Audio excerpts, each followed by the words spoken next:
Although finding purpose can be challenging at times, there are clear, definable steps that we can take and practices that we can do that will help us discover purpose and what I would even call dharma, which is our spiritual, deep, yearning expression.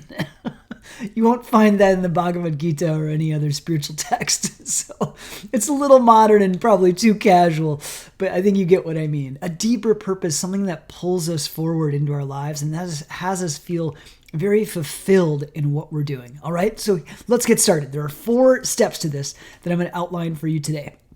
First thing is, look at what you're doing in your life right now. It doesn't all suck.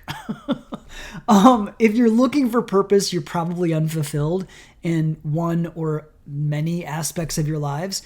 And one of the tools of creating purpose and finding dharma is to look at what you're doing right now and to find the good in it.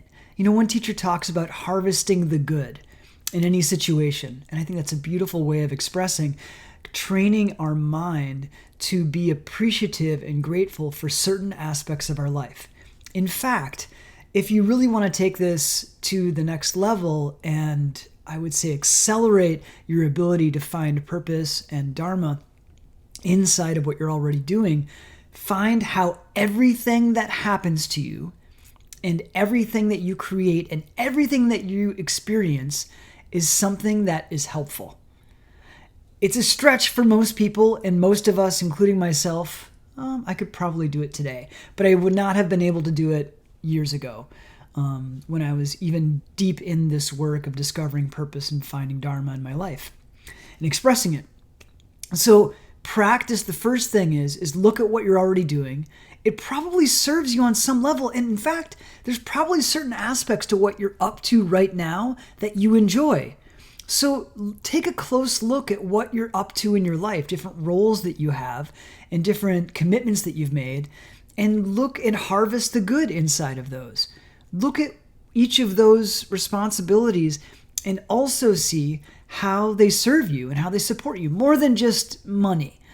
Okay, you might have a shitty job, a not so great job, and it does something more than give you a paycheck. There's some way that it supports your growth.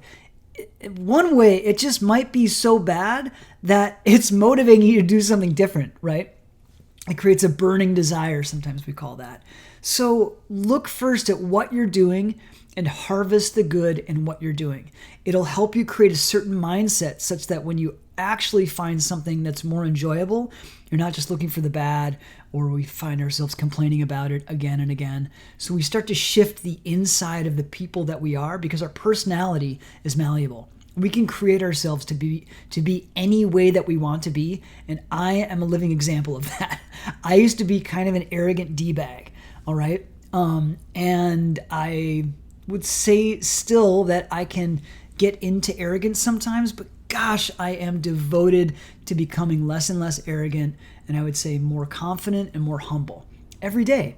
So you can do this, all right? So number 2, the first one was, what are you doing? And harvest some good in what you're doing right now without changing anything. Number 2, simple. What do you want to do? Just blank slate it. Look at what you want to do, what you would like to do with your life.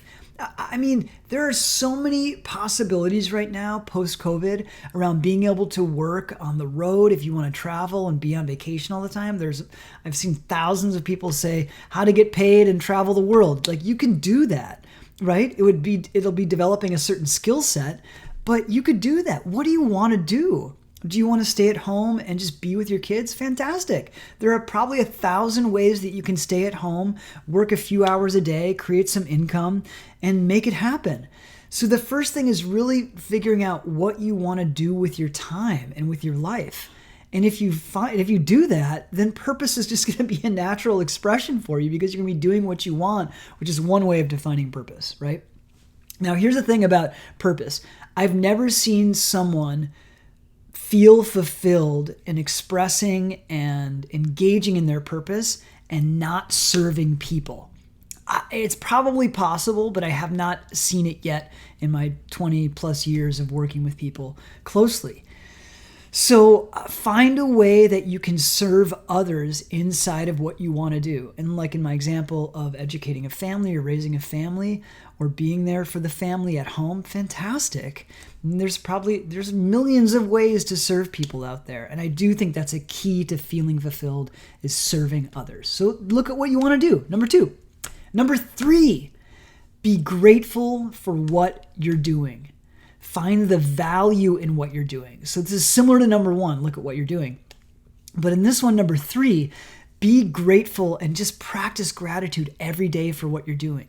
Somehow what you're doing right now is educating you for what you're going to do next. I'll give you an example. In college, in undergrad, I worked as a custodian for 2 summers. Now, at that time, I never would have thought that this is helping me. And it was really a grind. I mean, it sucked. But I was kind of desperate for work for my summer to make money for college. And what we did is there was this crew of these 3 delightful people in Green Bay, Wisconsin in 1998. And they were just the nicest people, simple people. And we scraped gum off of the bottom of desks. And we had a good time. We connected and hung out together. Now, what's the value in that? Well, one, it taught me some discipline of going to a job and doing something I didn't want to do. I did not have discipline as a young person, and even after that, I didn't really have a lot of discipline. And number 2, it helped me appreciate cleanliness. I am a very fastidious person, and my monk roommate over here, Trevani, was like, yeah, you get kind of upset when there's a breadcrumb on the kitchen floor. And I was like, I don't think I get upset, but I don't like it for sure. And he's a little bit more free and, doesn't mind kind of like some crumbs on the kitchen floor. Me, I mind, right? Cleanliness next to, what is that, godliness? I'm not saying I'm a god, but you know what I mean. Cleanliness is good, and it taught me the value of cleanliness in my life.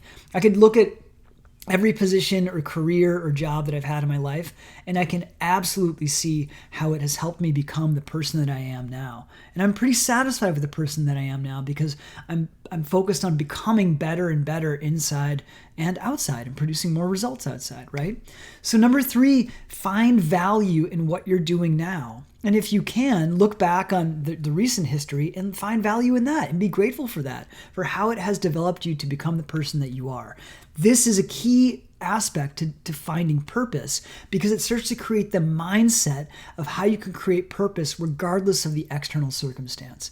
That's an advanced step, I would say, in finding purpose, but it can be done. I am doing it, and I know about dozens of other people that are doing it as well. All right, number 4 and the last one. This is critical here. Spend time with yourself. Now, let me qualify this. Ideally, you're sitting in silence with your eyes closed, doing nothing. I wouldn't even say meditating, because actually for me, meditating just is doing that, and then I am meditated. It takes some time, and I would say some practice to get to that point. And the people that say that your mind never gets quiet, they're wrong, because they just haven't achieved that state of consciousness yet. And I would say that daily I have that experience of if I am dedicated enough and I spend enough time doing it, my mind is turned down to mute, and I don't experience anything, and it's glorious, actually. So not to say that you need to achieve that. I'm telling you that it can be done if that's something you're interested in. But what you really need to do in order to find purpose and to feel Dharma and have that expressed out of you is to spend time with yourself. It's fine if you're going for walks outside, but don't listen to podcasts. Don't listen to music. Just spend time in nature, next to the beach, next to a river, out in a field, looking at the clouds, staring. And really what you're doing is you're spending time being instead of doing. Our intuition, which is a key aspect of being able to discover and express and feel our purpose and our Dharma, is being able to listen to our intuition. This is key. And what's cool is that the root word of intuition is intuere, which means to look upon. Another way of saying that is to listen, to look and to listen, to look with our heart, to listen with our heart, and to get connected to our heart. if we need to spend time with ourselves and allocate some of the time from our very full active days to just being with ourselves. Because if we're not connected to ourselves, it's difficult to listen to those little urges that we get, or the little hits that we get to go in different directions and explore different opportunities, to click on this website, to start a conversation with someone. All of these different ideas come from us being connected to ourselves. So let's recap really quick, okay? Number one, look at what you're doing right now and find the value in that. Number two, look at what you really want to do, in the tabula rasa, a blank slate, right? And just be honest with yourself and be free with it. Number three, find the good, the value, and find gratitude in everything that you're doing right now, and also historically. And then number four, and most importantly, probably, spend time with yourself, listening and connecting to your intuition. All my best to you. You can do this. One day at a time, one moment at a time. I love you.